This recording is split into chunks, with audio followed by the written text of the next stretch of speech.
Hello, everyone. This is Dude. Check this out. My name is Pig Video Games. With me, I have Paralurks and Hylian Wolfo. Yo, Hello. And today, I had you two check out Devilman. I was gonna say this is my first time experiencing anything Devilman.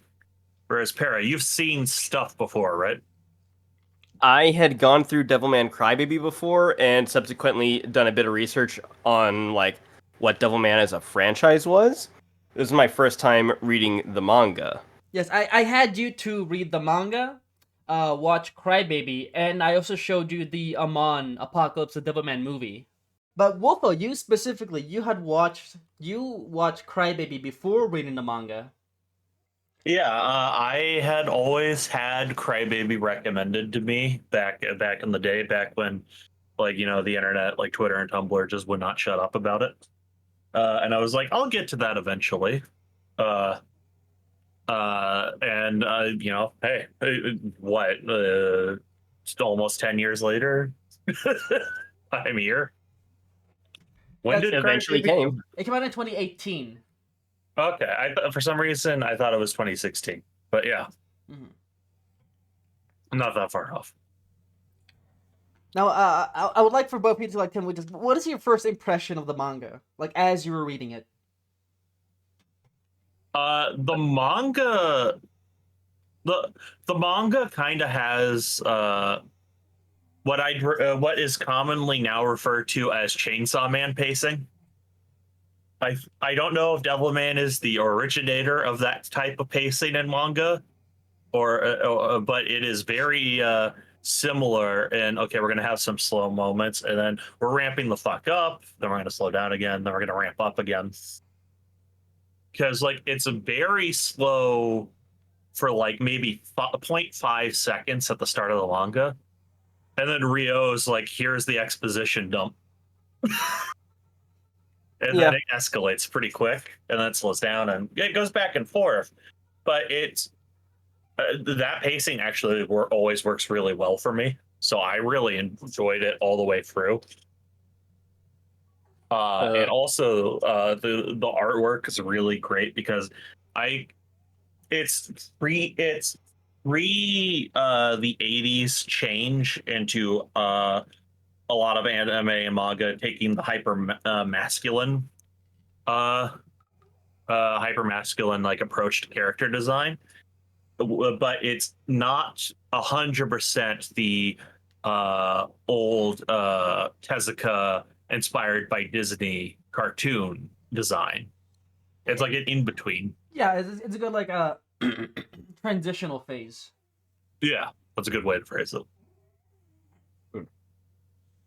um, my first impression as I was reading it, like when I'm getting to the early chapters, uh, having seen Crybaby years ago and finally getting the full context of okay, what are these like characters canonically supposed to be like? Uh, I was pleasantly surprised, and it made me appreciate Crybaby more like after the fact. And then on rewatch, I was like, okay, yeah, no, this clicks better in my head now.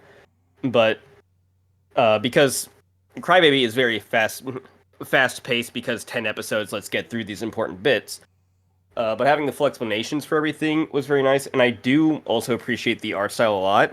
It looks uh, pretty close to like the style of the time for manga, except for my favorite asterisk on that, which is the character of Rio looking like he was drawn by Tim Buckley as a guest artist, just in so many panels. It's great. I love his stupid face. It looks like a web comic, while everything else looks like a 70s manga. And it's consistent. Like everything else consistently looks on model, and he consistently looks just a bit off, especially in like the way his eyes and expressions are drawn.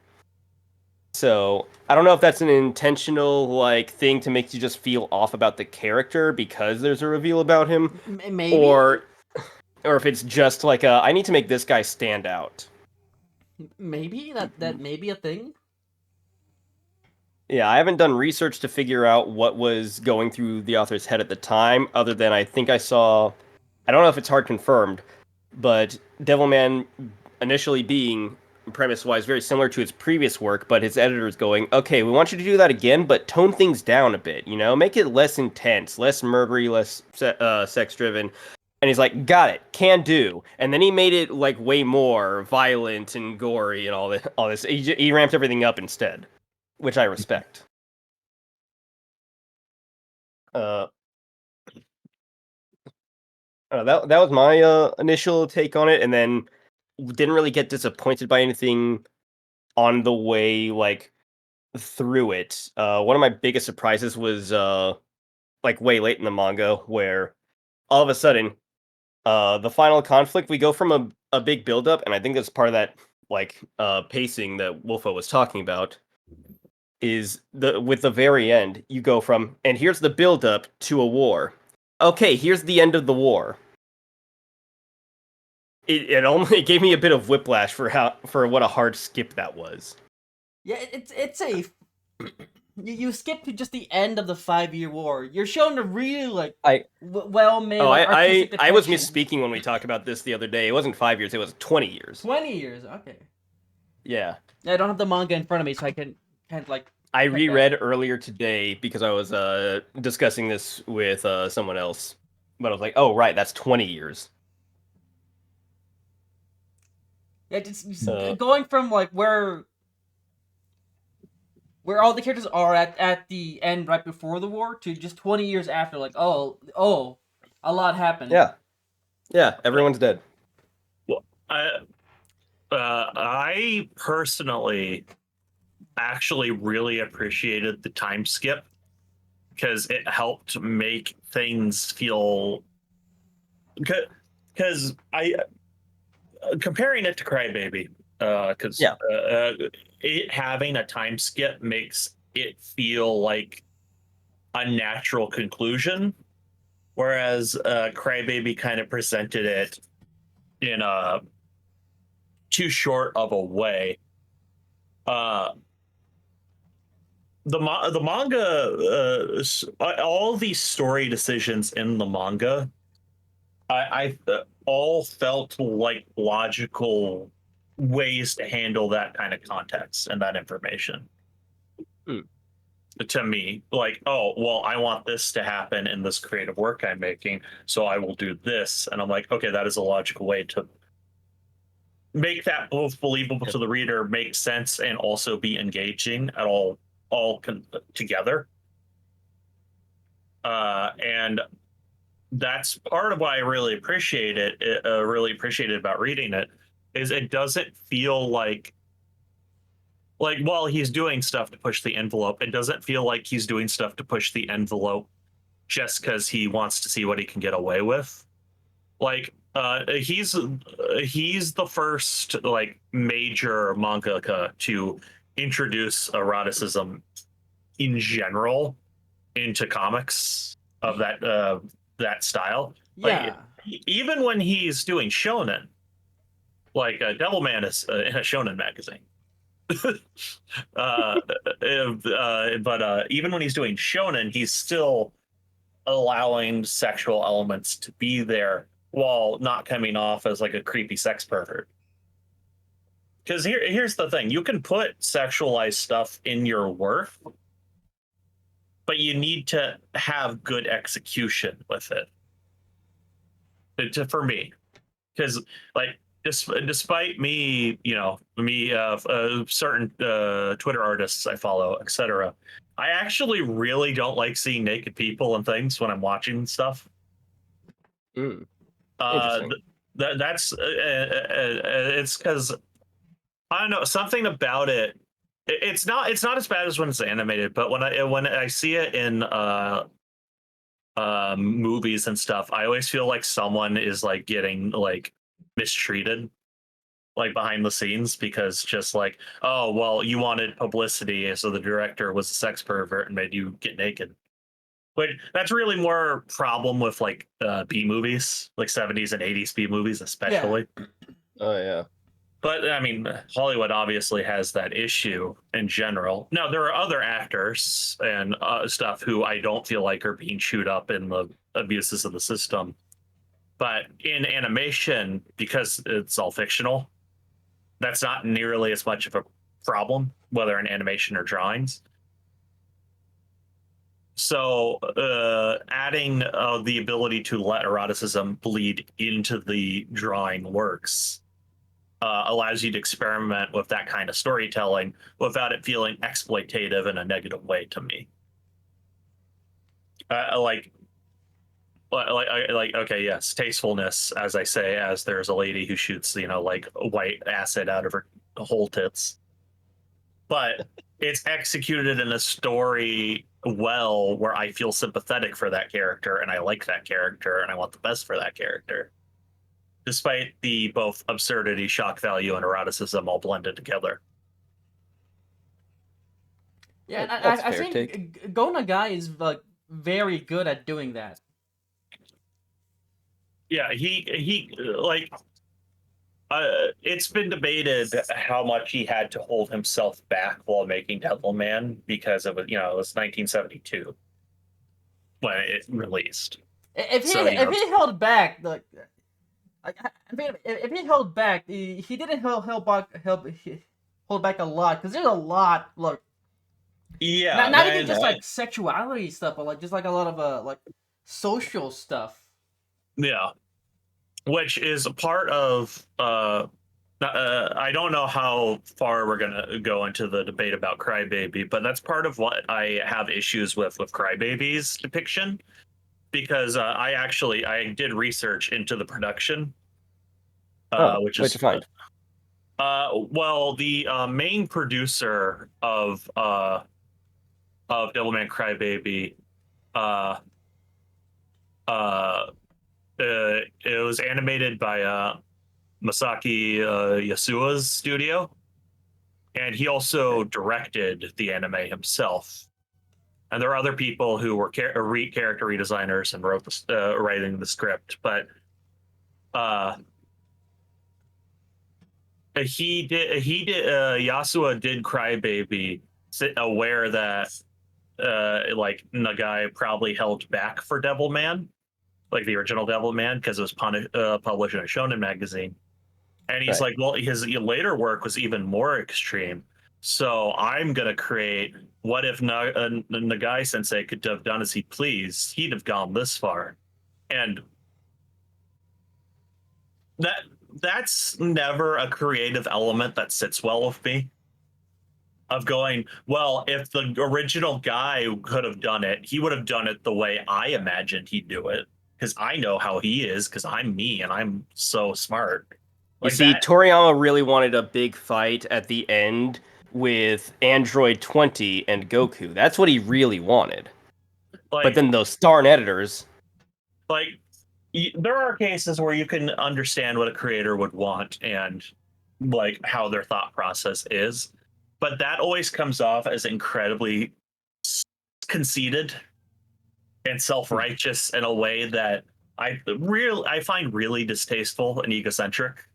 Like, obviously, I don't know this man. He's a man in the Japanese animation industry that I have no connection to other than I read things he said. But it comes off as he likes and respects him, but also felt like he could replicate, and I don't want to say he's saying he could improve upon it, but that's the aura of both the production and how he talks about doing the production, that it feels like he's looking at it at a way to improve upon the original work. And like, who the fuck are you? Well, Like, keep in mind, he didn't say all of this verbatim. I'm going off how he talks in interviews compared to how he talks about the production and talks about right. the original work. So I could be completely misreading this, but this is the interpretation of how he comes across to me, and I'm never fond of that kind of production mindset.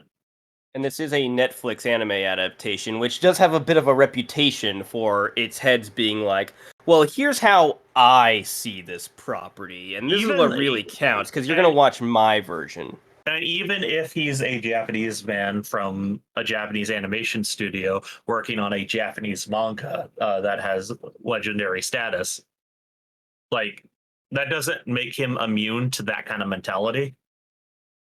That is true. Keep in mind, this is all speculation and conjecture. I could be completely wrong. He could, but it's just how it feels. Keep in mind, I'm a very cynical person, so take that as you will. Uh, However, that is the vibe it came across to me. I discussed this with other people, but I don't think he was intendingly malicious at the very least.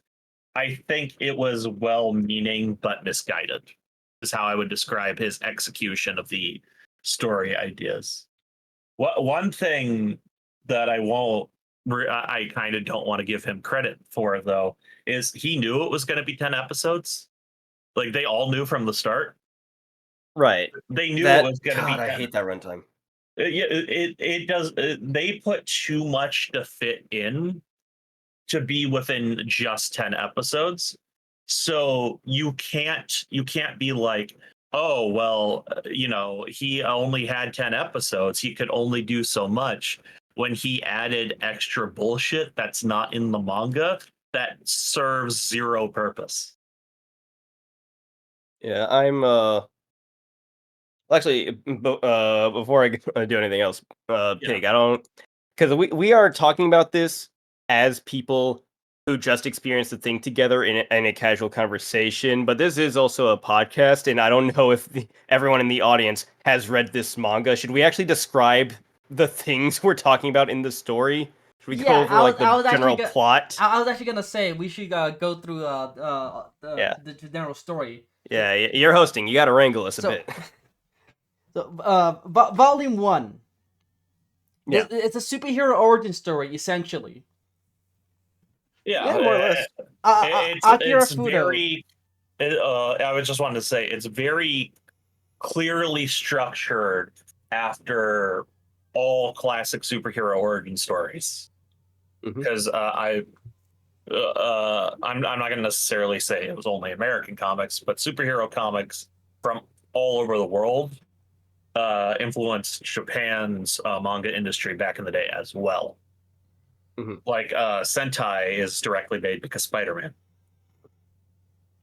Man, Spider-Man's the best. Yeah. See the previous episode for more on that. Yeah. Yeah. Akira Fuda, this very meek and like cowardly teenager, 15ish. Somewhere in there, 15, 16, 17, I don't know. Japan protagonist in a shonen age. Yeah. Like he's basically he almost has the Peter Parker life, which would make sense. Which would make sense though, considering Peter Parker existed 10 years before Devilman. Mm-hmm.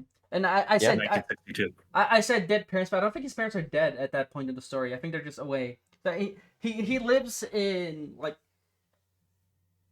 not his not his uncles, but like family friends. Family friends that are essential might as well be uncle and aunt. Yeah. Now, but we shouldn't refer to them as that because you really want to have sex with that daughter. There is a couple things that have that vibe that we'll get into. Okay, yeah. Parents gone, girl he likes, he's meek and cowardly. Within the first few pages, this other character, Ryo, comes in. Akira, come on. Let's go. And it kind of forces him to follow him on an adventure. He doesn't. If he really backed down, he wouldn't force him at gunpoint because he just has a gun. But he just has a gun. But Akira's so meek that he just follows anyway. And that's his childhood friend. Yeah, why wouldn't you follow him? Yeah, and there's a very good like establishment of character because it is like the classic manga anime. We're walking on our way to school together and having our conversations, establishing things about the setting. Oh no, gang of delinquents want to fuck with us. Oh man, let's get out of here. And she wants to scrap because Miki's pretty cool like that. But he's a bitch. He wants to be seen as manly. That's like a difference between this and Crybaby initially, is that Akira doesn't even try to like pretend he's like that guy. Akira Fudo in the manga will though. That Akira doesn't do a lot of anything. This one he wants to at least act like he's somewhat macho until a confrontation happens. It's like, nope, I'm out of here. And then Rio shows up. It's like, I'll take care of this right now with the gun if you just fucking come with me. That is one thing I do want to compare about Crybaby to the original is they explain why he has a gun in Japan. I like actually bother to address that. No, I love that in the manga. I wish it's once again something I wish Crybaby tried at all. Oh no, I like the way they did it in Crybaby as well. Oh no, I hate it. Oh yeah, no, you can tell we're waiting to get through the summary so we can have this argument.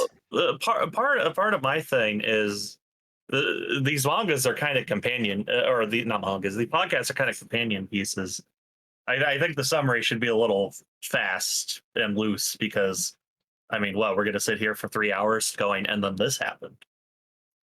Yeah, I think the origin and like the volume 5 stuff are all like the main things to cover.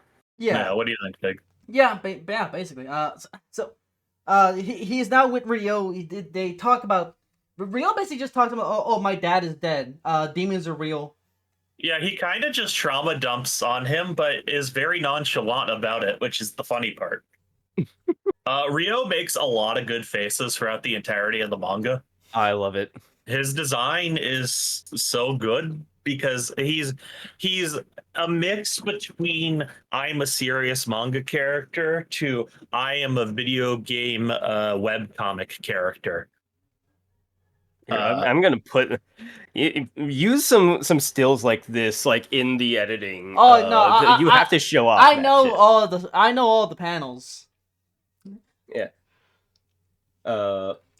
I have one other that I gotta make sure makes it into the episode, and it is this guy. This guy that looks like almost Yakub. I love this guy. I think this one's the best depiction of Rio as a character in general. Yeah, that's right. Yeah. I'm crazy. So we get a very long exposition. Yeah, it's quite a long dump of just plot, but that's really the only one that is in it. That so that's fine. Yeah, it's a very long exposition dump. It encompasses the entirety of the volume almost. Yeah, up until like towards the end, where okay, yeah, the very well timed demons come right at the tail end of the explanation to be like, and the plot is actively happening, you guys. Don't worry, we're out to get you, and they come to get them. Like Akira, I'm not. We're gonna do this, but we're gonna do it tomorrow. Go home and sleep on it. Oh, demons are attacking. We gotta do it now.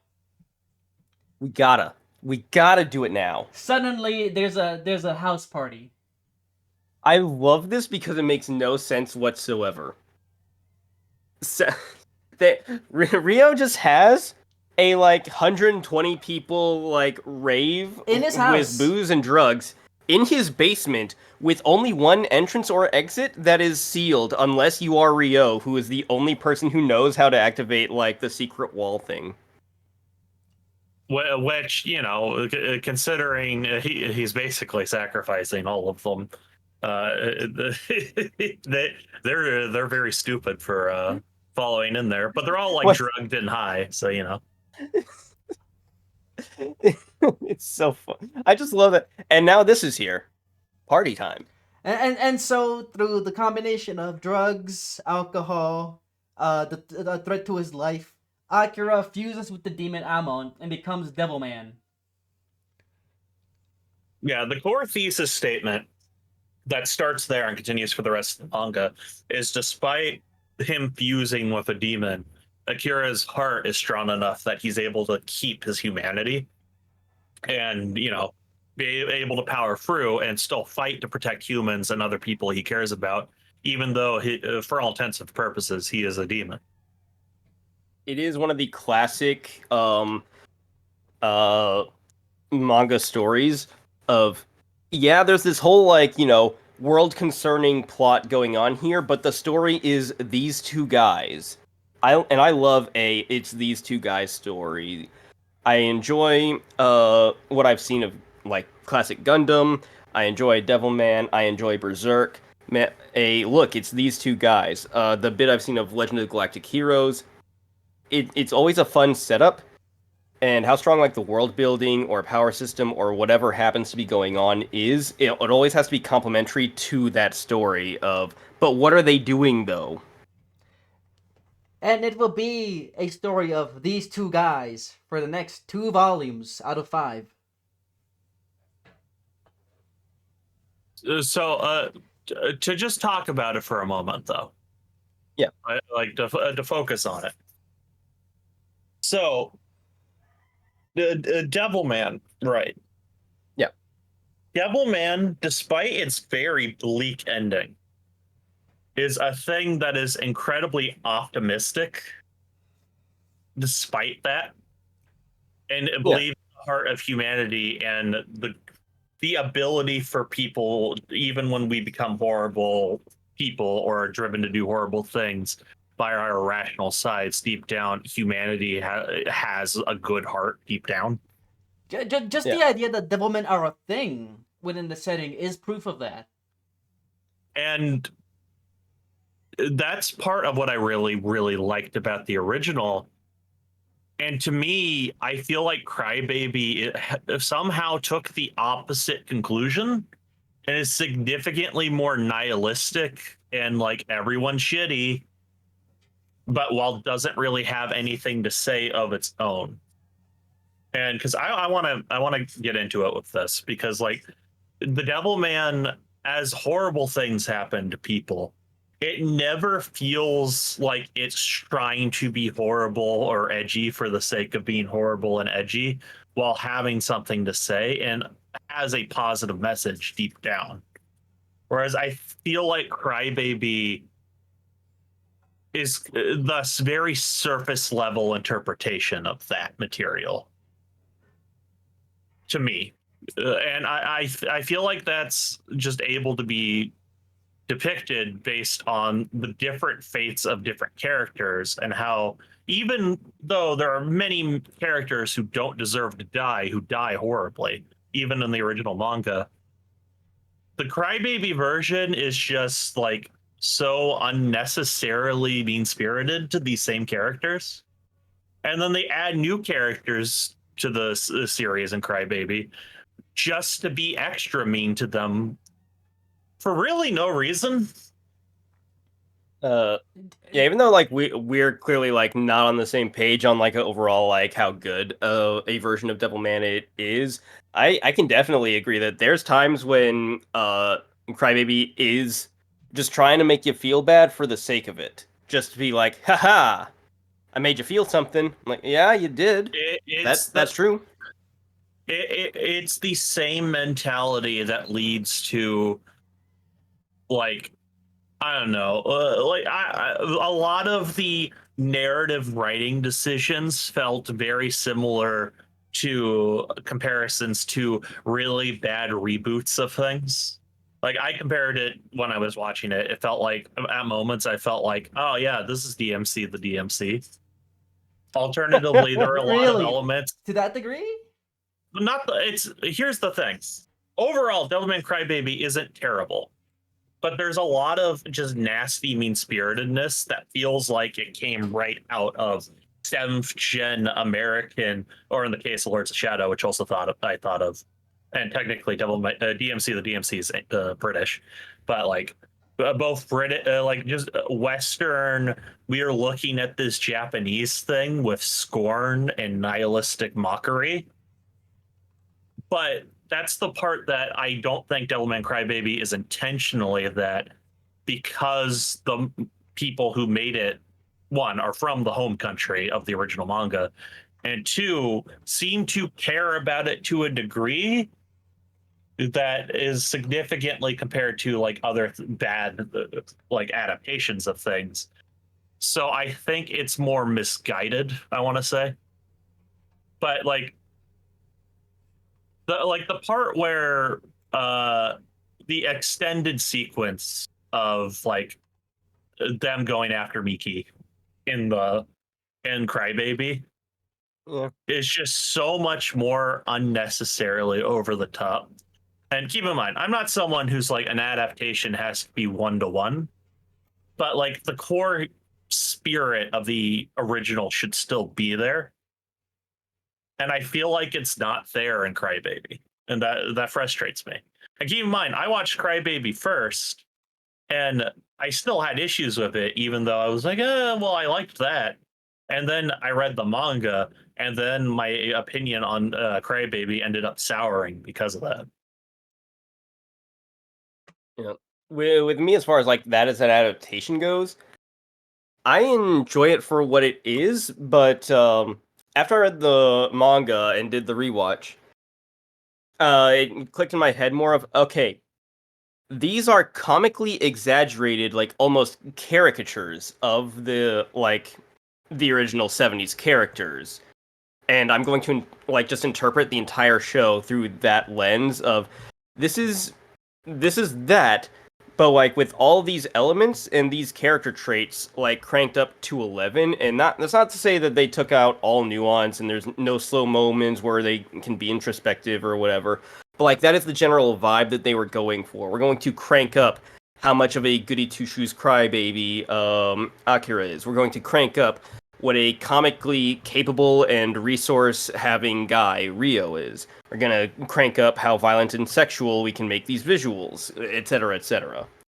And that's why I don't mind like him just popping out the SMG in episode 1, because like that's the moment that's supposed to tell you, at least I feel, of like, no, this, we are doing a wacky, cranked up, exaggerated version of these events, and that's why this is going so fast and being so much more wacky about it. Here's the problem, though. Yeah. Devilman original manga has a lot of things that, even though it's insane and wacky, it does a lot of things to be very grounded. Like Rio's gun explicitly is a hunting lever action rifle that you can actually get in Japan, that he has sawn down conceals a hand cannon, which is an actual thing people did in multiple instances in reality. Right. In Crybaby, he just pulls out an SMG, and Yeah. in the original manga, they go, "Holy shit, he has a gun!" And in Crybaby, no one cares. No one cares he has a gun. He pulls it out on the rapper kids, and like, which that's something I'll also get into later. But Oh, he I pulls love out them. pulls it on the he pulls out the rapper kid it on the rapper kids, and they don't care that he's shooting an SMG at them.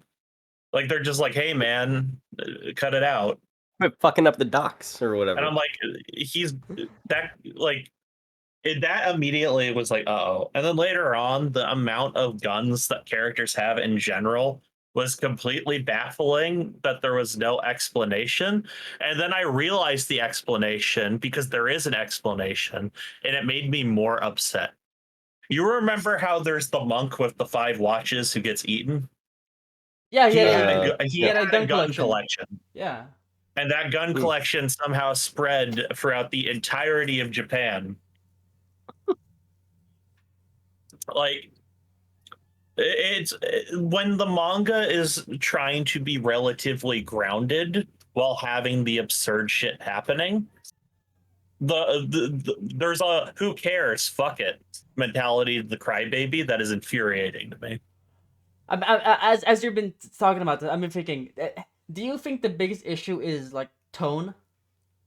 Yes, because the tone is all over the place and inconsistent. Because I was thinking when you were talking about how mean spirited it could be, I was thinking of that scene with the where the dad discovers his son and wife.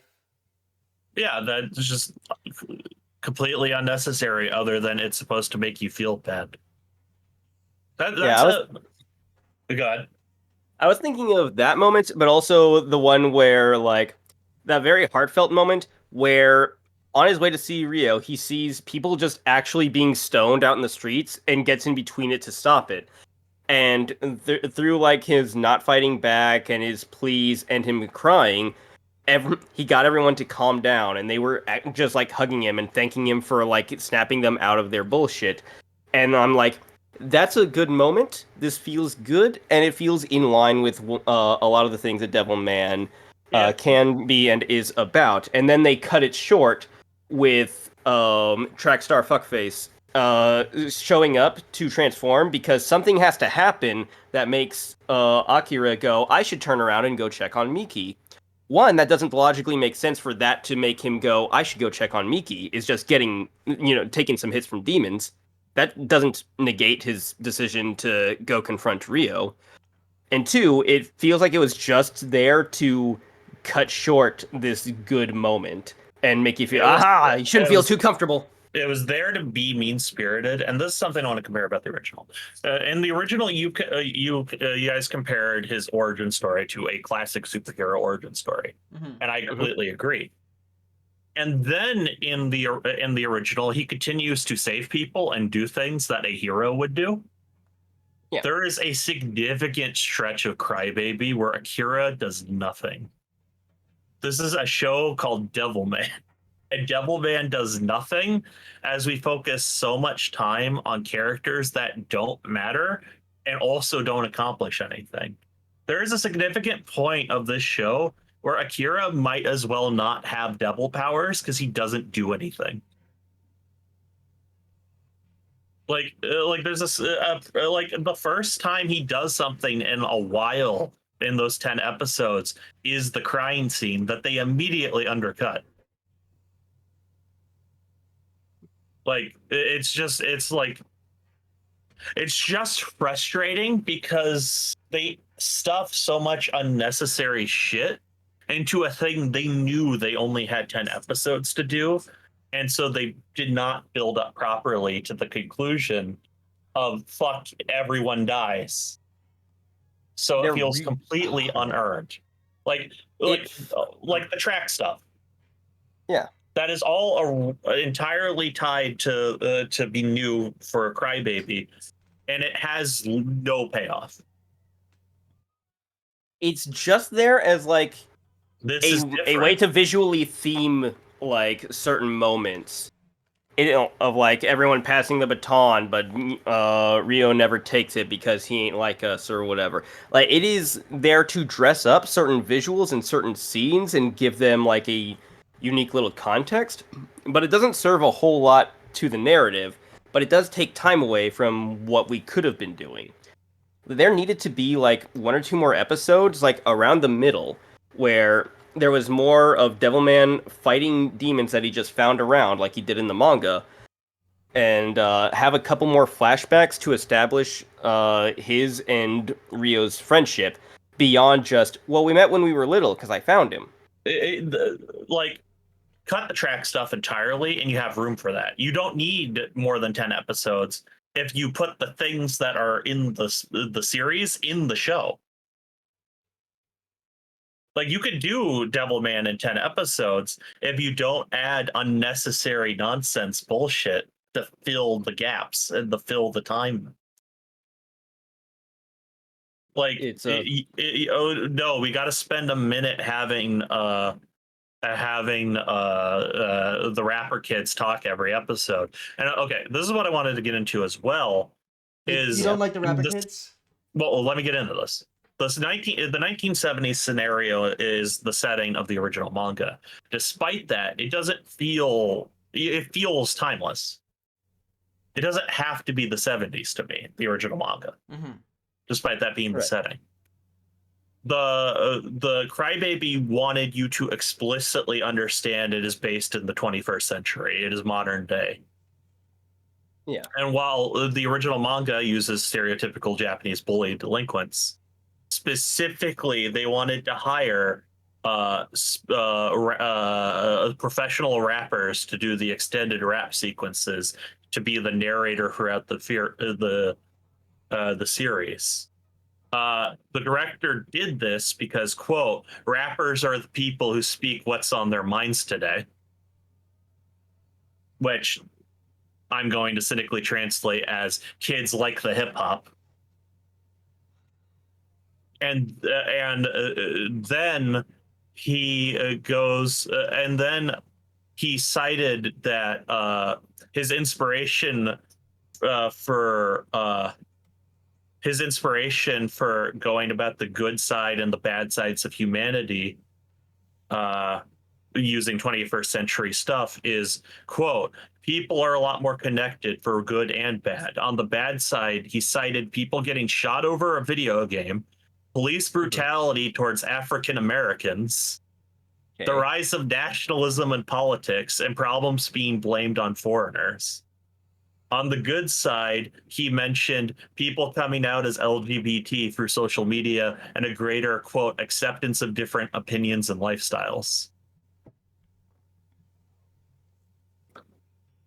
What? I really did not like the social media tweet Instagram like segments at all. It comes off as very surface level to you. This Yeah. show is old man that tries to connect to the kids and just shotguns a bunch of a bunch of issues that he's trying to shove into someone else's work of art that he is bastardizing. And that is incredibly disrespectful and insulting to me. Imagine Pig. There is a remake of El Topo that someone has decided to make about COVID and about how COVID was a bad thing. And you're like, why? Why is this here? I'm trying to think. I'm imagining that scene at the end where all the all the amputees get shot down, but like with Yeah, COVID. they died of COVID, Pig.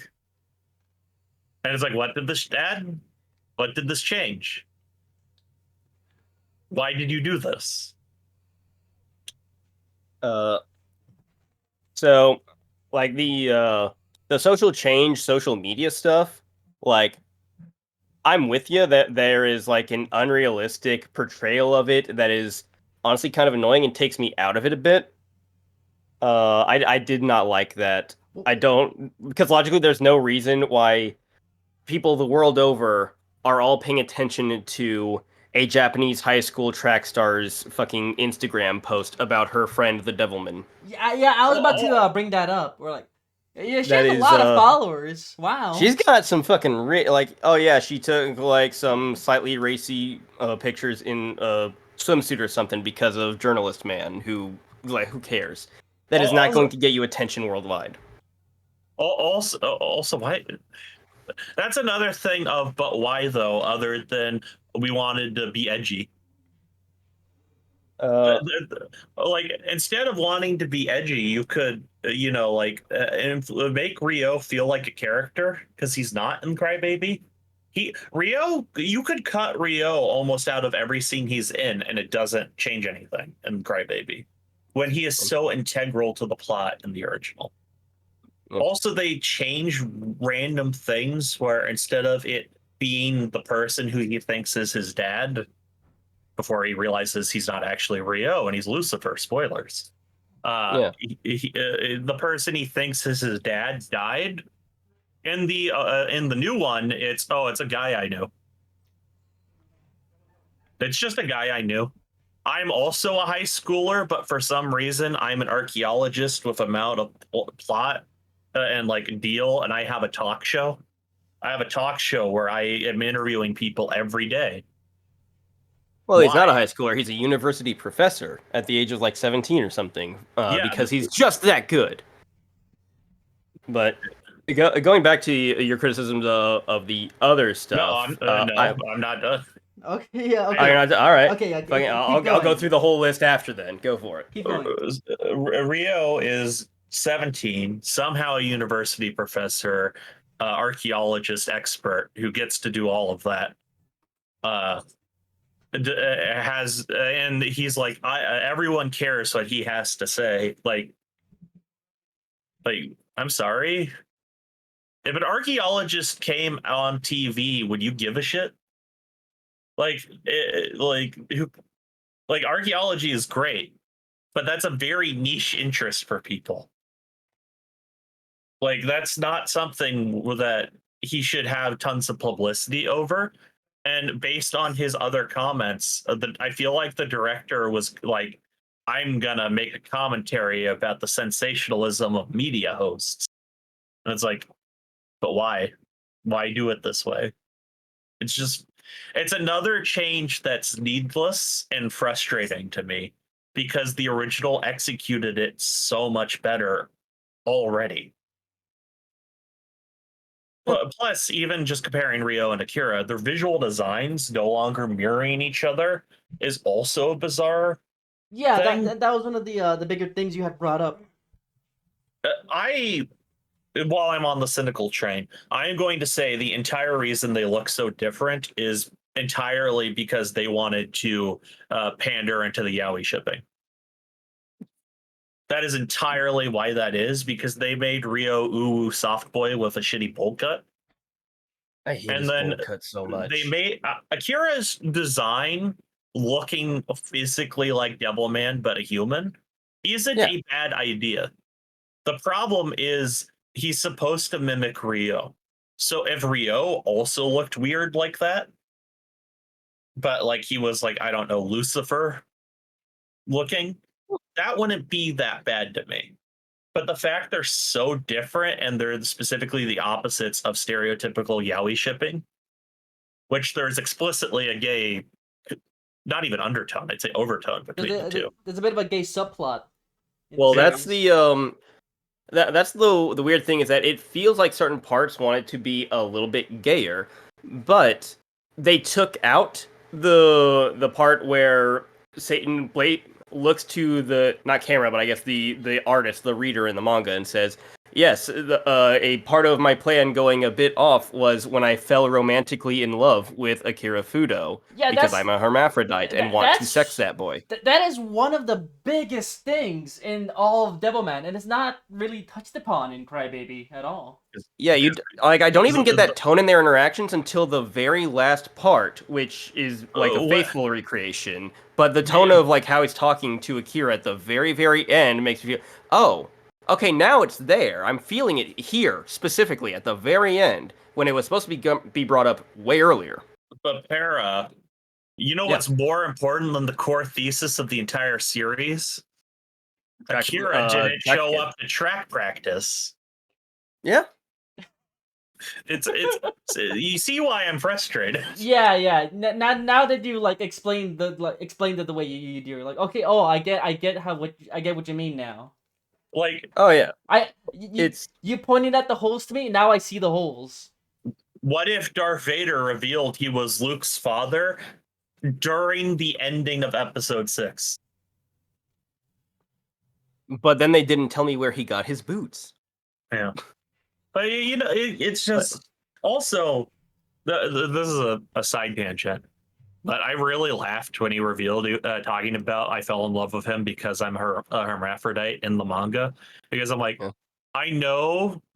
I don't want to I don't want to say it was disrespectful on Go Nagai's part or anything, but I feel like that was, well, it's not gay if he's a hermaphrodite. That's what I thought when I read that. Like, I don't think that's actually what he thought, but that was the joke I made in my head. He has boobs, so it's okay. Yeah, I feel like it's more of, I think that's just what he wanted angels to be, but it also made more sense in his head for the love to happen that way. But it would be funny if that was the case. It's one of those. It's not gay if the balls, as long as the balls don't touch, I guess. Yeah. Look, remember to say no homo after you're good. You had statements you wanted to make. Yeah. Okay. Are we done with the gripe list for me to go through now? For now, I will hold on. Okay. Okay. So the social media stuff, I already said that we're more or less on the same page on that. It was way overblown. It felt like an old man who assumes that the forums and the tweets and the Instagrams have so much influence. Even the smallest person can reach so many people. No, they can't. Japanese high schooler who runs fast does not have the clout to have an impact outside of Japan on social media unless very specific circumstances happen. That's nah, shut up. The rappers, I love them way more than conveniently placed delinquent gang who happen to be there and think Akira is cool. And he killed those spiders for us, so I guess we'll do whatever he says forever. Oh yeah, that short spider story was like, oh, like yeah, that's how they became friends. I forgot about this completely. Also, Yeah. well, here's the thing. I liked that more because it was short and didn't unnecessarily go on for so long for characters who don't have personalities and are gonna die anyway. Like Nah, the a couple of rapper, the ones that mattered had some personality to them, but like half of them did not matter at all. they were nice punky teenagers. That's I not a liked Backwards character. Hat Magoo, and I liked Glasses Guy who got because he was horny for Miko. You can't even say their names. Oh, because they barely say their names in the show for whatever fucking Oh, his reason. name They did was say Glasses Guy's name, but I forget. his name was honestly. Butterfly, the glasses guy. Are you sure? He had a That's the tattoo. pro- Well, that's his rapper name. He had a tattoo on his fingers. Oh, okay, yeah. Like that's the problem is they don't have any more characterization to me than the original because they're just there to be bodyguards in the moment that matters. But they try to supplement the fact they have personality. They don't have defined personalities because, well, they're quirky rappers. Don't you? The kids listen to that rap music on their iPhones while they do their Twitters. I like the rappers more because they were given more, and yeah, them being given more wasn't a necessary thing, but a lot of the changes weren't necessary, and that's one of the ones I was cool with because we're delinquents because we think it's cool versus, well, we're legitimately upset about things and want to express ourselves, and every now and then we get shit for nothing just because of the way we happen to dress or act or whatever, like with the cop thing where Miki saves them and stuff. Like there's humanizing legitimate moments other than we are a stereotype. And yeah, it takes more time, but I enjoyed that time personally. So that works for me. I actually gave a shit about like a couple of them by the time they died. That's more than I can say for the old crew because they were just kind of there being character designs, half of which I couldn't point out to you on a sheet of paper if you listed out a bunch of just models. Here's the thing. I agree with that assessment of the original. The problem is I also agree with that assessment if you applied it to the new ones. It's just one of these people has way more screen time than Rio does. Yeah, that's the real issue. It's more like the Frodo. time spent compared to other things. Whereas in a vacuum, the rappers, But I you have no can't- problem with them But you whatsoever. can't look at them as in a vacuum because they're there in the entirety of the show until they die. Yeah. Like looking at them in a vacuum is fine if we're looking at just base plot elements, but it's about the whole pieces go together. Like Yeah. Go ahead. like another weird thing to me, and this isn't something I really have a major gripe with, but this is another I feel like they're just doing it for the sake of doing it. Is why is he got a giant cock and he comes on the ceiling? That was Like, funny as hell. I love the ceiling plaster. It was funny, but I'm like, why? What does this do? Demon cock is powerful. Like in my head, it's just more of a like Rio, would that be including the sexuality. Yeah, that's the problem. Is it's one of it, but then they cut the whole prostitute storyline. They wanted to explore sexuality, but they don't want to do it in a meaningful way. They just want to do it for, and then he comes on the ceiling because haha. Like, that's fine. You want to be scary movie, you can go be scary movie, but like, can it have a narrative like connection at all? My Okay, the coming bit will goes into the Celine fight, which is the Celine fight and the Jinmen fight are very good comparison points between the two stories. That was a change that worked. for me. The Celine fight or the Jinmen? Well, the Celine fight, because it's basically the same, but they gave a little more depth. Mm-hmm. I really like the Celine fight, both in this and in the manga, because it goes into the idea of like, oh, demons aren't just mindless monsters; they can feel like raw emotion, like love and passion. And then they kind of forget about that for a while until they decide to bring that back up later. because well, we got to go to track practice. Yeah, my issue with like the track and side character, because it is supposed to be a these two guys story, as I like outlined before. But then they wanted to make it okay, but we got these other couple of characters, Miki, who is an established character but is a completely different person in Crybaby, and also we want you to care about Miko by the end of it as well. And we're making this track thing to tie together our new cast of characters, but the new cast takes time away from the two guys the story is about. It's like the setup and structure of it, like individual elements, I mostly have no problem with. It's the fact that they're trying to do all this at the expense of like what they really needed to spend time on in their limited 10 episode runtime. Because like I'm fine with them having like, and then these two other Devilman people happen to be here, and they're also in the same sport. So there's going to be interactions between these three Devilmen, and one of them will stay loyal to Akira and Miki and the good guys, and one of them is going to give in to the temptations of just saying "fuck it, I'm with the demons," and like that. Those are fine ideas, but when like it's not as an equally interesting but more important thing is Rio having the existential crisis leading up to his discovering who he really is by finding out, no, there was a real Rio, and he had a real dad, and those guys are dead now, and you never met them, because you're not that guy. Yeah. But Para, you know what's way more interesting than Dante and Virgil's conclusion at the end of DMC5? The Devilman Dash. What if we watched Morrison do his taxes? Is it White Morrison or Black Morrison? Both. Wait. What Devilman comparison are you making there with the Morrison taxes thing? Anything that isn't useful to the plot at all. There's quite a few of those. Like the changes with his family was weird because instead of it being a girl that he saved and befriended, it's, oh, I guess my mom and dad are dead. Yeah, like it hits harder, but it does the same job, so it's not really a necessary change. It's just one that they wanted to do because they felt like, well, this will be more meaningful or something.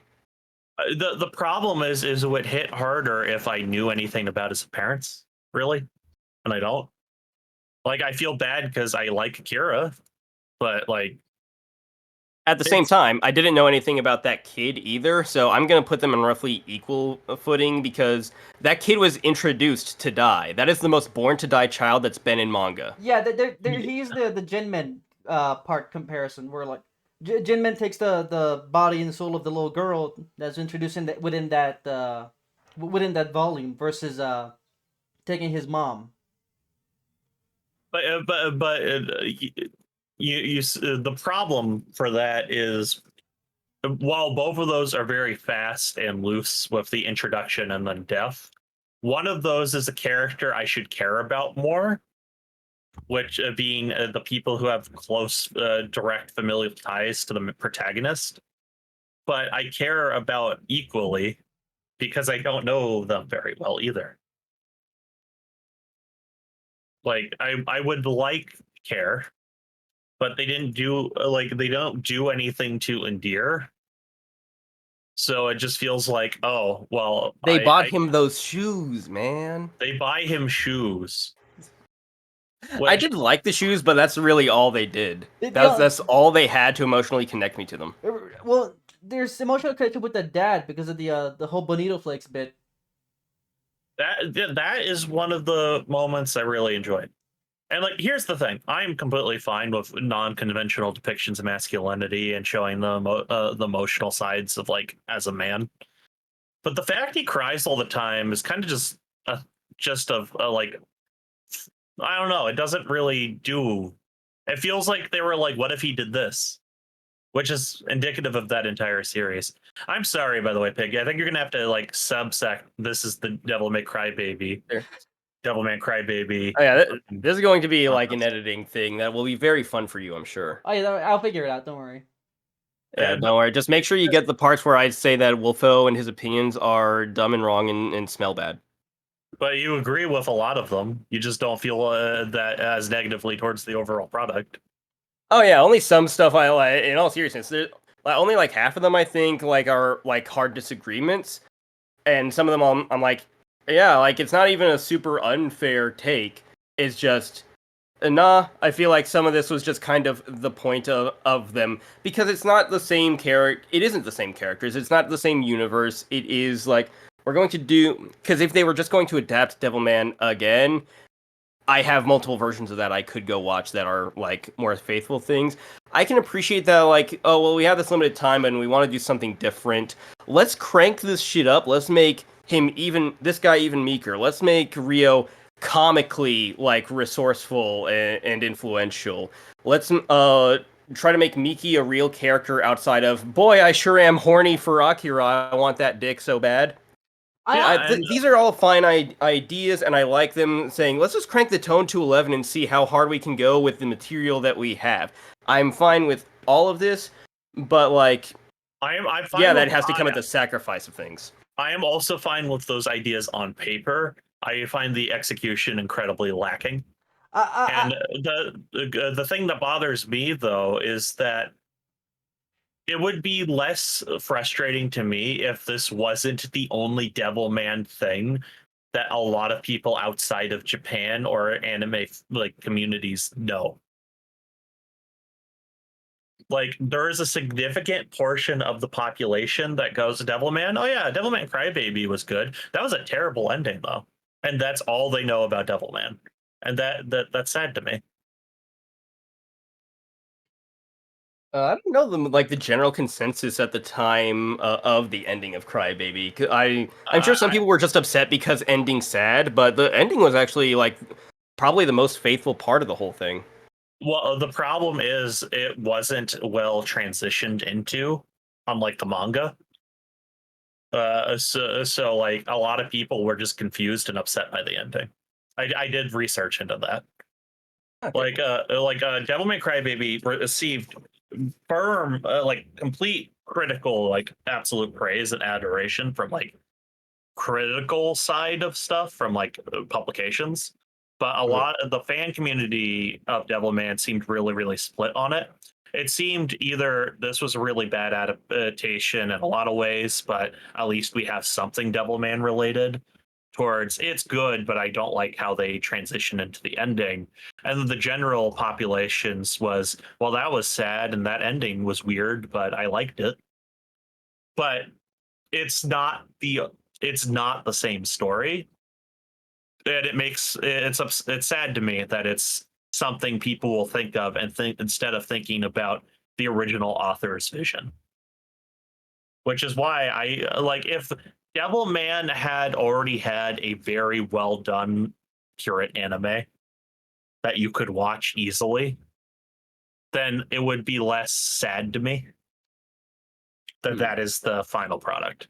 The closest there is the two OVAs that adapt the first two volumes, and Yeah. that's basically it. I'm not gonna count Amon in that because that's a whole different thing. Yeah.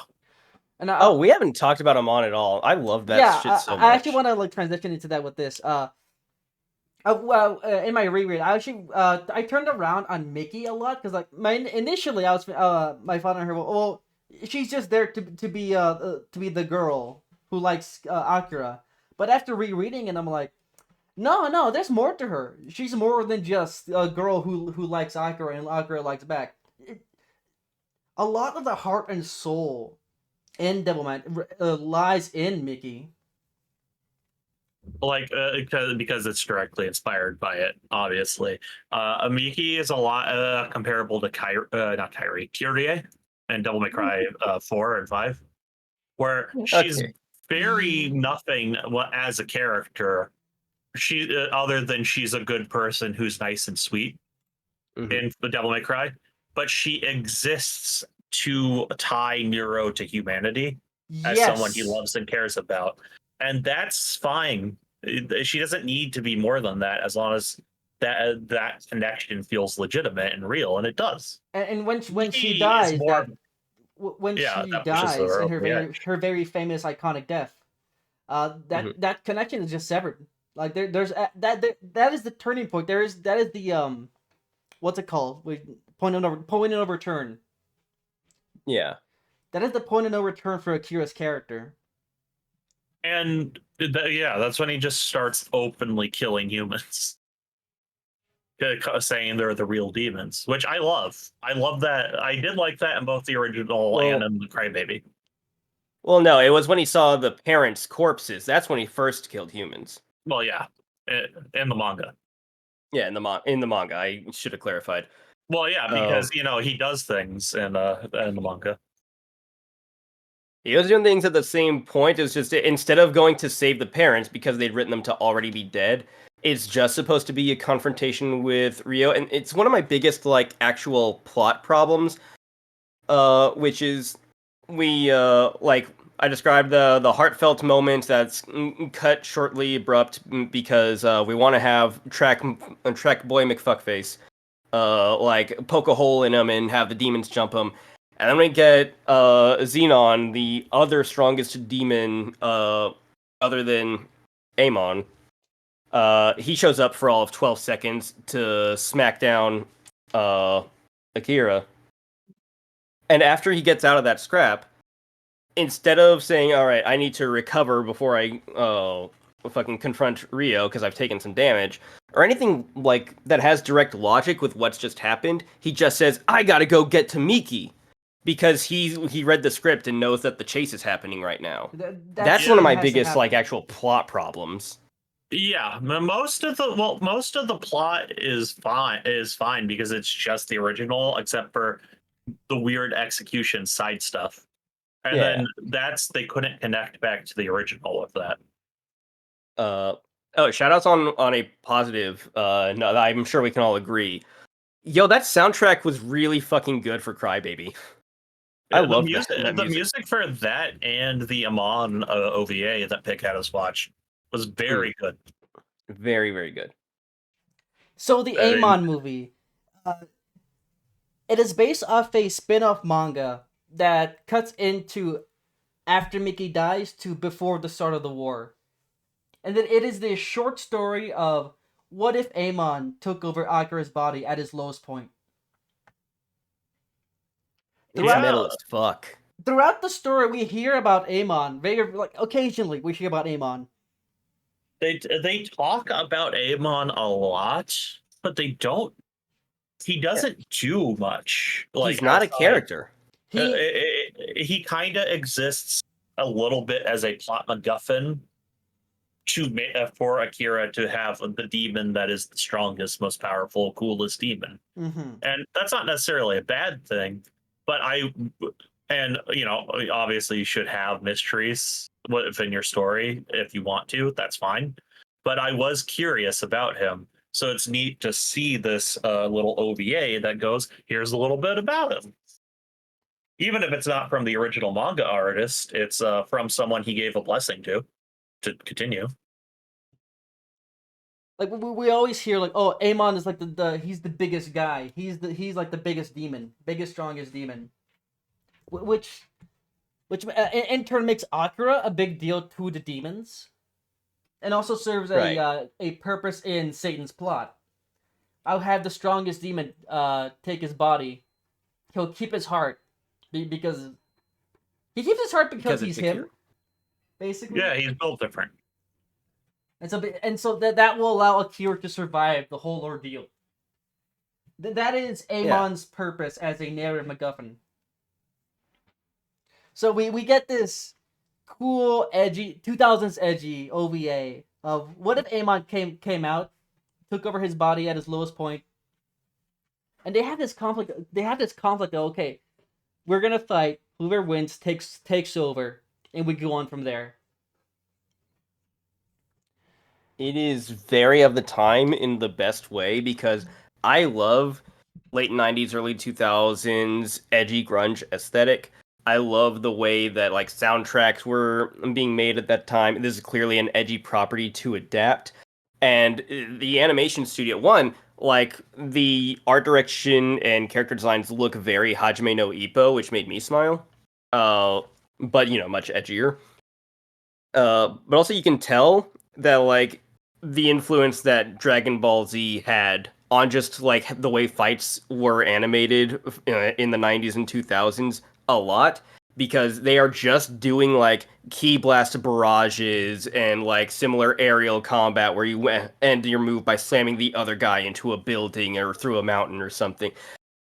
It is exactly my shit. I'm so glad you had us like watch that as well.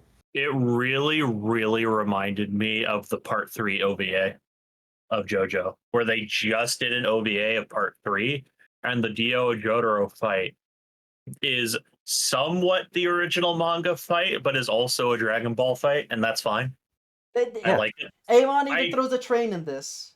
I prefer He the does. original fight in the manga of Dio versus Jotaro and that, of course. However, I will say the part where they're just punching buildings and throwing trains at each other in Yeah. that OVA, that's awesome. Amon in this and Akira, it's awesome. I'm fine with Dragon Ball influences and this kind of stuff. It's really cool. But more for the Mickey connection. We get these dream sequences of Akira basically confronting Mickey's death and coming to terms with it, which allows him to win over his own body from Amon. It's really emotionally powerful, and I'm like, man, I wish he had a moment like that in the original manga. So I'm glad he gave his blessing to this other guy for making a scene like that happen.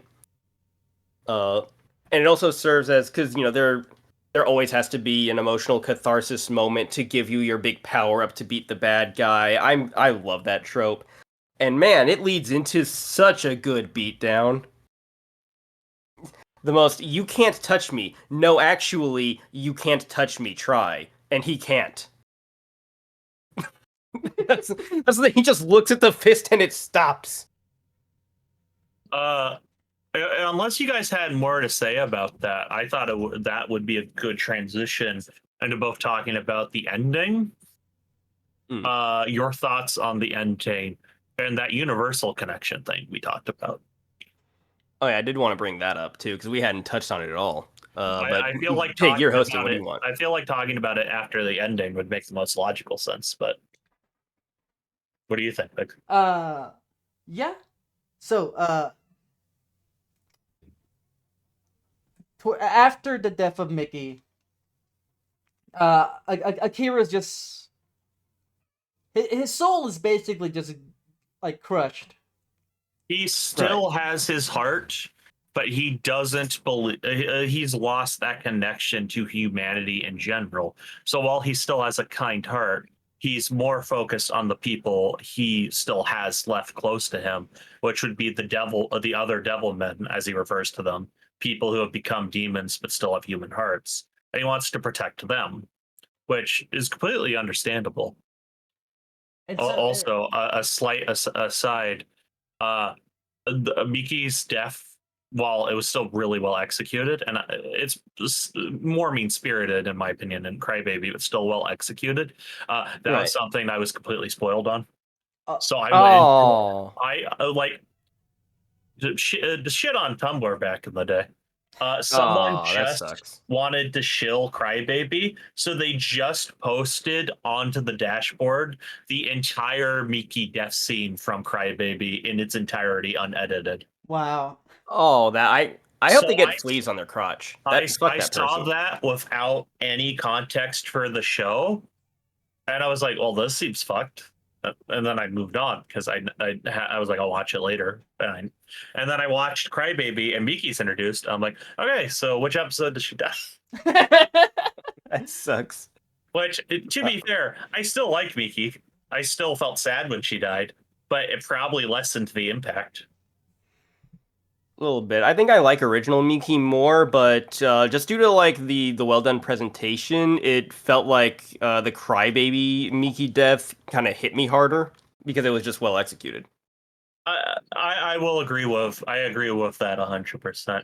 And I will say I if here I think as we've been talking about it, I do think overall if they either had all the extra stuff they added and had extra episodes, it would have been fine. I would still have issues with it, but it would have been more fine.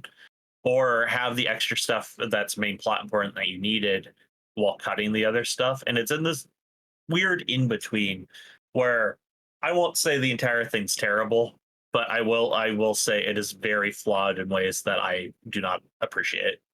I think is a fair way to read that. It's in that Yeah. frustrating area of obvious wasted potential. Yeah. Yeah, I would think agree. I think we all agree, even if we have varying levels of appreciation to disappreciation. Yeah. But To go back to the ending.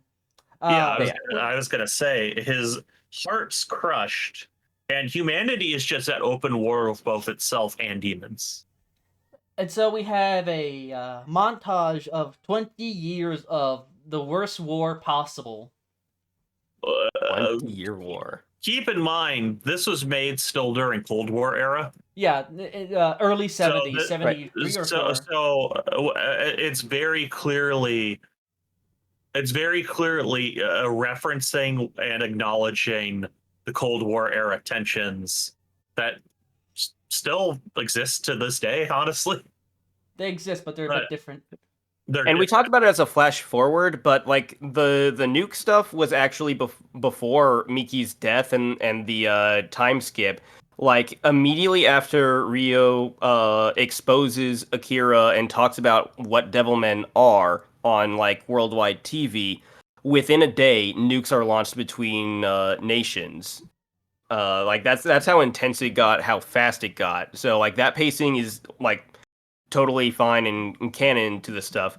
It's just the time skip was a little abrupt to me, but that was also kind of the point of there's clearly a lead up into the big long war, but the part that matters is these two guys having their final showdown. So that's where we're going to get to. We'll let you know what happened along the way. Here's like all this destruction that happened. Yeah, But let's get to these two guys. But by the end, there are no more humans left. They're all gone. It's over. It's just Devilmen and demons. Yeah. So and we get our final battle. And while it's sad, it's executed in a way that it's sad, but it's tasteful. Yeah, I would say. Rio is fully Lucifer now. Yeah. What was Rio still is in there, but Rio's full memories have awoken as being Lucifer. And there's no peaceful negotiation, even if there could be at this point. Akira blames everything on Lucifer, rightfully so. And it's a fight to the death.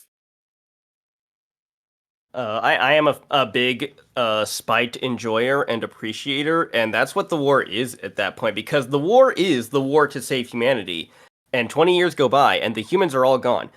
We have, factually, like there's no argument, we lost that war. We're still fighting because fuck those guys. If we already lost, I want to take him down with me. That is like what it is. I need to get that fucking guy. I'm not fighting for a cause anymore. I'm just fighting. And I can appreciate that because I was invested in the characters and their conflict at that point. Yes. And so it all ends with just Akira and Rio on a rock. With them just talking to the two of them, I don't know if it's 100% confirmed, but I would assume that every other Devilman and demon died in that fight. Yeah, I assume everyone else is dead. I think it's just we don't see anyone else. But Akira is also dead at that point. It's just Lucifer talking to himself, or to Akira's corpse. he's talking to him as acting as if they're having an engaged conversation.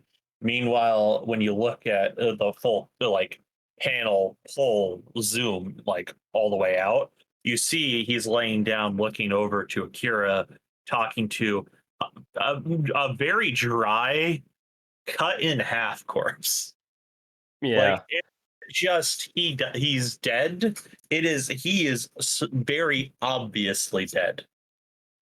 As powerful as Devilman is, as powerful as Amon is, as powerful as Kira all together with Amon was, at the end of the day, that's Lucifer, an angel, a fallen angel, but still an angel. And it's not a fight he can win. Despite that, he doesn't stop till it's his final moment, which There is is very beautiful of a protagonist, honestly. And one thing that I really love that is actually a criticism because for it being left out of Crybaby, because they could have just as easily put it in when they recreated the final scene, is that Lucifer, this monologue that he gives to Akira's corpse at the end, is explaining his own backstory and how Lucifer got to where he is, how the demons got to where they are. Where, of course, as the Bible says, God created the heavens and the earth and all this stuff. He planted the seed of life on the earth and let it bloom. And millions of years later, he comes back to see what's grown. And he sees life forms he didn't plan on creating that he's not a fan of. And they're called demons, and they fucking suck. He hates them. He did unintentionally create them, and they didn't intend to be born the way they were. It's just how it happened to play out. But he's like, you were born wrong. Fuck you guys. And that's what he challenged God for. That was the reason he confronted God and got kicked out of heaven. Because he saw these things inhabiting the land and said, get the fuck off my land, despite the circumstances causing you to be here. And he thought that was wrong. And then at the very end, as he had to kill his best friend that he was also romantically in love with, he realizes that I was doing the exact same thing to humans after, like, we all thawed out from our ice. I did exactly the thing that I hated God for, and I realize my hypocrisy now, that I'm also that piece of shit that I hated. The fact that he realizes that he is no better than anything he's opposed before the very end is a very, very nice touch. I love that self-awareness. And that is a thing about the concept of the character of Lucifer that goes all the way back to Paradise Lost. It is a very old concept for the biblical figure of Lucifer that is in so many different works of fiction that I always really like, and I really like the execution of it in Devilman Crybaby. Where as much as Lucifer is like all egotistical, egocentric, and like I'm right to go against God, he is just as bad with the negative connotations, and in most stories, significantly worse. But he almost never views it that way until he's made so many mistakes. And I really, really like how it's executed in Devilman. And at the end, we zoom out. Angels come down to put an end to everything. It's left up to your interpretation of what exactly their judgment is. So they hint at it a bit with Crybaby, and this is where we get into the universes. The follow up mangas. Yes. So in So the 90s, was released Devilman Lady, which is a follow up that doesn't tell you it's a follow up until like volume 9. Wow. It's deep in. Yeah, you are because currently I'm reading Devilman Lady. I did not have you guys read that for like this discussion. Yeah, we already had a lot of reading material. Yeah, You recommended a bit of a lengthy one this month. Yeah, a whole manga, a whole anime. now, Pig, Yeah. I have a question. Yeah. Are the volumes as long Just as about Devilman? like Interesting. 200 pages, give or take. Hmm. Yeah. At the point I'm at the point where like, oh, Devilman Lady has now met with Akira. Oh, Is that's this and the same Akira? yes, Interesting. it expands upon events. It expands upon events that happen in the war. Not too much. We see a bit of the war, and we expanded some of the more. We expanded some of the motivations, and all the character stuff, alongside with some events from earlier in the manga. I've heard people say Lady has a drop in quality compared to Devilman, but I have If it not read it yet. if it does, I have not gotten there. Hmm. Uh, But the premise we're talking about, by the way, for the listeners, is that there are three important Devilman manga series, being original Devilman, of course, Lady Devilman, or Devilman Lady, whatever the exact title is, and later on Devilman Saga. What we're talking about is Devilman Lady introduces this concept of a cyclical like time loop thing of the events of Devilman being repeated several times over and over. The Akira and Ryo appearing, Akira becoming Devilman, the war between humans and demons, the destruction of all as ordained by God because Earth is fucked, and then we do it all over again. It's introduced and expanded upon, and it's first introduced in Devilman Lady, and the culmination of it is supposed to be in Saga, and these three series are all supposed to be like uh sequential, essentially. Like Devilman Lady is a later version of the loop that started in Devilman, and then Saga is again in the same universe, just redone. That is supposed to like have some sort of like culmination and ending, I guess. I don't know what it is because I haven't actually read that, but other adaptations are supposed to be technically also canon, but in alternate universes, not the same universe that's getting recycled as these three. That more or less like the accurate summary, Pig? Yeah, yeah. Okay. the different time you see Para, it's because time is convoluted with different age of heroes wavering within and out. I thought we were either going to go with that, or you see, Trunks opened up this hole in time with his time machine. Well, you see, this is the Yeah. Ultimate Universe. You see, Rio. If you have the soapstone, you could call it an Akira from another world. Oh, But yeah, that also helps swallow the shortcomings of Devilman Crybaby a little better for me. Is the fact that it is a cycle. It's not it's not the trying. guys. It's not trying to be. This is the real story. Mm-hmm. That is nice as a caveat to me, at least, because Yeah, we didn't even like actually tell Wolfo about that part until literally last night, because there's nothing in the material we covered that goes into that, because it either didn't exist in Devilman or it's not touched upon in Crybaby. which is interesting because I've heard that before. But I heard about the universal reset stuff before because there are other things I'm a fan of that do similar concepts. And I was like, that wasn't explained in Devilman manga or Crybaby. And I was wondering if I misremembered those details. But then you guys reconfirmed that yesterday. So I was like, oh, it's just stuff I didn't see yet. Yeah. But it is a neat concept. And now I'm like, are the Rebuild movies a Devilman reference? There's like several shots in Crybaby, or I'm like, man, that sure is an Evangelion shot. Yeah, they keep intersecting. Of course, there's Devilman has so many influences on so many things. Like even like the one I knew the easiest, Spike the Devilman. Yeah, he's so direct. I love him. But I'm like, I'm sure it had influences on like Miura's work for some demon designs and Berserk, of course. I'm sure. We mentioned SMT before, but I'm like, yeah, okay. I'm like just reading the manga. I'm like, that's a Persona in Persona 5. That one's an SMT4. That one's an SMT4 Apocalypse. Oh, I've seen that thing to Nocturne. Just lifted wholesale and put an SMT in Persona.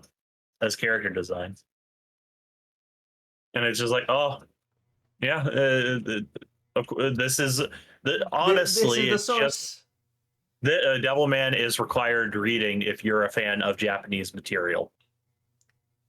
In Yeah, general. if you want to be the guy that goes, actually, that's a reference to this. You have to go through Devilman, just like you have to go through. Or if you just want to, have artistic knowledge of the process of creation, you don't have to be a egotistical asshole about it. No, You it's all can about be. the snobbery. You can. It's Devilman and Ultraman. Yeah, life is about proving that you and your knowledge base are superior to others, Wolfo. So yeah, I do believe that is everything. All Para, right.